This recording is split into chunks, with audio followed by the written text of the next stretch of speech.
Hello aspirants, welcome to Target UPSC. In today's video, I am going to discuss ऐसे 8 mistakes जो UPSC aspirants करता है with respect to their prelims preparation, जिस वजह से prelims उसके लिए एक barrier बन जाता है.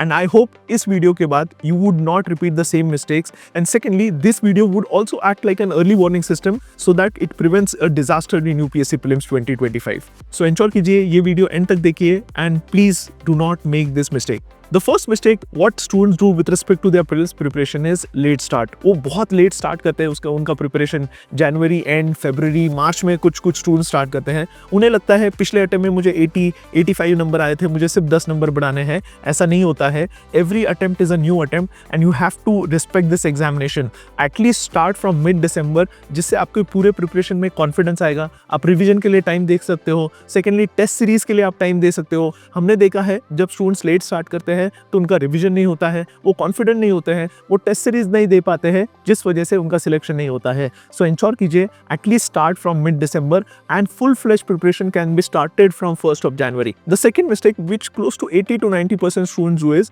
वो सोचते हैं कि मैं पढ़ लेता हूँ एंड बाद में टेस्ट सीरीज देता हूँ. एंड ये सबसे बड़ा मिस्टेक है. One thing that help me crack all 6 prelims is I use to write regular test. जब तक आप टेस्ट नहीं दोगे आपको पता चलेगा नहीं कि किस तरीके से पढ़ना है, आपकी क्या कमियां हैं. एंड टेस्ट सीरीज से आपको मोस्ट इंपॉर्टेंट टॉपिक्स कवर होते हैं. तो इंश्योर कीजिए, ऐसा मत कीजिए कि पहले मैं पूरा पढ़ लेता हूँ एंड फिर टेस्ट देता हूँ. यूपीएससी प्रीलिम्स प्रिपरेशन का पढ़ाई कभी कंप्लीट नहीं होता है and most of the students what they do is they skip the test series. लेकिन test series is the best way to prepare also. Test series is not just for knowledge testing but it is also for knowledge gaining. तो मेरा ये suggestion रहेगा, ensure कीजिए कि preparation and writing test should go simultaneously. Moreover जो students test series में देते हैं, मैंने ये ऑब्जर्व किया है कि वो लास्ट में उन चीज़ों को रिवाइज नहीं करते हैं.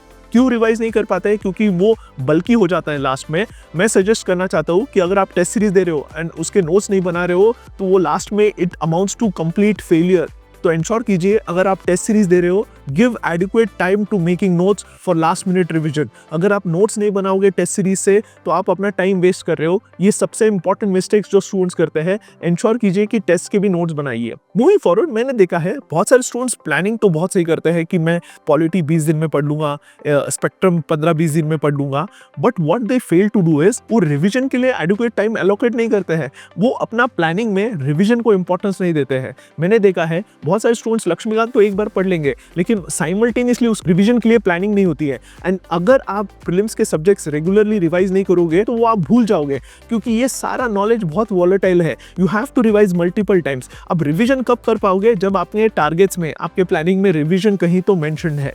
स्पेशली आफ्टर कंप्लीटिंग अ सिलेबस इंश्योर कीजिए कि आप at least 10 to 15% of extra time दीजिए उसे रिवाइज करने के लिए. लास्ट में जो अप्रैल एंड मई में जो टाइम है वहाँ 2 से 3 रिवीजन प्लान कीजिए, क्योंकि without revision you can not remember things. And examination में सिर्फ ऐसा लगेगा कि हाँ यार ये मुझे पता है, मैंने कहीं तो पढ़ा है, ऑप्शन बी एंड सी में मुझे कंफ्यूजन है. ये क्यों होता है? Is because of lack of effective revision. तो मैं चाहता हूँ रिविजन की भी प्लानिंग आप अच्छे तरीके से कीजिए, क्योंकि बहुत सारे स्टूडेंट्स ये नहीं करते हैं एंड एट द एंड उन्हें लगता है कि उन्होंने कुछ पढ़ा ही नहीं है. तो ये मिस्टेक प्लीज आप मत कीजिए. Moving forward, another mistake what I have observed is with respect to static subject का जो स्टूडेंट्स प्रिपेयर करते हैं. मैं चाहता हूँ स्टैटिक सब्जेक्ट जब पढ़ रहे हो, जैसे हिस्ट्री पढ़ लिया, polity, economy, geography, simultaneously previous year questions देखना जरूरी है, क्योंकि प्रीवियस ईयर क्वेश्चन से आपको थीम पता चलेगी कि इस पर एक्स्ट्रा इंपॉर्टेंस देना है. बिकॉज एट द एंड आप पूरी चीज रिमेंबर नहीं कर सकते हो, you can not revise each and everything, but आपको उससे पता चलेगा कि किस चीजों पर एक्स्ट्रा फोकस देना है, किन चीजों पर आपको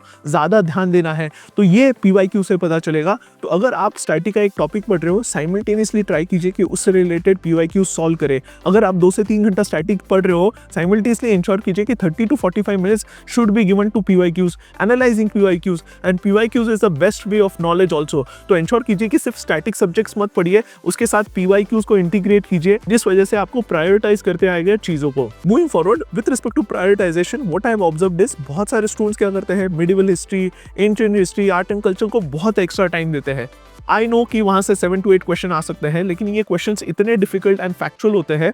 मैं चाहता हूँ आप प्राइमरी सब्जेक्ट्स पर फोकस कीजिए, जैसे economy, environment, science and tech, polity, history, modern history, geography, इन सब्जेक्ट्स को प्रायोरिटाइज कीजिए। साइमल्टेनियसली आईआर एंड मैपिंग ऐसे सब्जेक्ट्स है जहाँ इजीली आप क्वेश्चन क्रैक कर सकते हो, क्योंकि ये मोस्टली करंट बेस्ड होते हैं एंड अगर आपने अच्छे से करंट अफेयर्स को पढ़ लिया तो ये क्वेश्चंस बहुत ईजी आ रहे हैं। तो मेरा रिक्वेस्ट है, before jumping into medieval history, ensure कीजिए कि ये सब्जेक्ट्स को प्रायोरिटाइज कीजिए। अगर आप सब्जेक्ट्स को प्रायोरिटाइज नहीं करोगे तो क्या होता है, you waste a lot of time in reading subjects which are very volatile. जैसे मिडिवल हिस्ट्री में there are lot of factual knowledge, वहाँ कॉन्सेप्ट्स काम नहीं करते, वहाँ आपको रट्टा मारना पड़ेगा। But on the other hand IR mapping is little bit interesting, यहाँ मैप्स है, यहाँ करंट अफेयर्स से क्वेश्चन आ रहे हैं। So this seems to be a better option with respect to prioritising subjects rather than medieval history. लेकिन अगर आपको पढ़ना ही है तो इंश्योर कीजिए कि पहले प्राइमरी सब्जेक्ट्स कवर करें, देन आप ancient art and culture and last में मिडिवल हिस्ट्री कर सकते हो। लेकिन मेरा ये ओपिनियन रहेगा कि आप प्राइमरी सब्जेक्ट्स को ज्यादा फोकस दीजिए, फिर सेकेंडरी एंड फिर टर्शियरी। प्रायोरिटाइजेशन जो स्टूडेंट्स नहीं करते हैं वो लास्ट में they end up spending more time on subjects which have very low return with respect to time spend. तो ये चीजें ध्यान में रखिए। मूविंग फॉरवर्ड, और एक मिस्टेक स्पेशली ये इंजीनियरिंग स्टूडेंट्स ज्यादा करते हैं, वो सीसैट को बहुत लाइटली लेते हैं। 2023 का पेपर बहुत डिफिकल्ट था with respect to CSAT.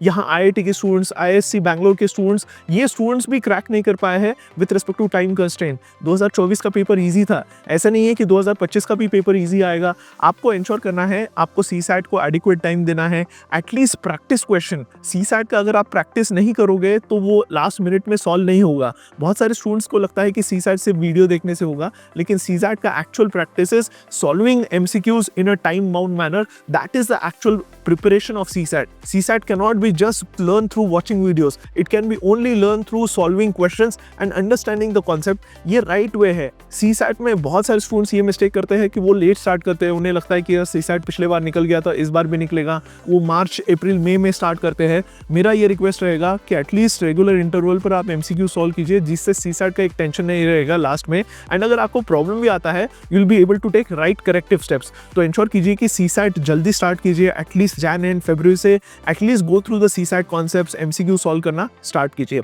Another mistake what students do with respect to prelims preparation is they have very less confidence. वो self doubt में रहते हैं with respect to prelims preparation.